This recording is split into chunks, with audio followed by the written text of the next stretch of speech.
ভারতের পশ্চিমবঙ্গ সহ 5টি রাজ্যের বিধানসভা নির্বাচনের ফল প্রকাশ আজ, যদিও সারা দেশের নজর থাকবে পশ্চিমবঙ্গের দিকেই।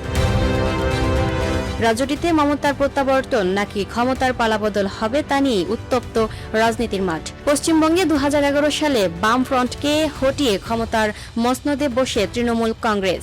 এরপর 2016 এবং 2021 দুই বিধানসভা নির্বাচনও কার্যত বড় ব্যবধানে জিতে নিজেদের প্রত্যাবর্তন নিশ্চিত করে মা মাটি মানুষের সরকার বলে পরিচিত তৃণমূল। এদিকে 2016 থেকে রাজনৈতিক উত্থানের সূচকে পা রাখা বিজেপিও 2021 সালে তৃণমূলের চোখে চোখ রেখে লড়াই করে নিজেদের ভোটের হার বাড়ায়, আর ক্রমশ দুর্বল হতে শুরু করে বাম কংগ্রেস শিবির। বুথ ফেরত সমীক্ষার ইঙ্গিত যাই হোক না কেন, গোটা দেশের নজর সোমবারের ইভিএম এর দিকেই, কারণ এদিনই জানা যাবে রাজ্যটিতে মমতার মা মাটি মানুষ সরকারের প্রত্যাবর্তন না পরিবর্তনের ডাক দিয়ে নরেন্দ্র মোদীর বিজেপির উত্থান হবে। যে কোনো অস্থিতিশীল পরিস্থিতির নিয়ন্ত্রণে নিরাপত্তা জোরদার করা হয়েছে। আসামে এবারও গেরুয়া শিবিরের সঙ্গে লড়াই হবে কংগ্রেসের। কেরালায় বুথ ফেরত সমীক্ষায় পরিবর্তনের ইঙ্গিত থাকলেও আসল চিত্র জানা যাবে ইভিএম এর ফল থেকেই। তামিলনাড়ুতেও ক্ষমতার পালাবদলের ইঙ্গিত দিচ্ছে বিভিন্ন সংস্থার জরিপ। পুদুচেরিতে লড়াই ছোট হলেও রাজনৈতিক হিসাব বড় বলেই মনে করছেন রাজনৈতিক মহল। ভোট বিশ্লেষকরা বলছেন সোমবারের ফল শুধু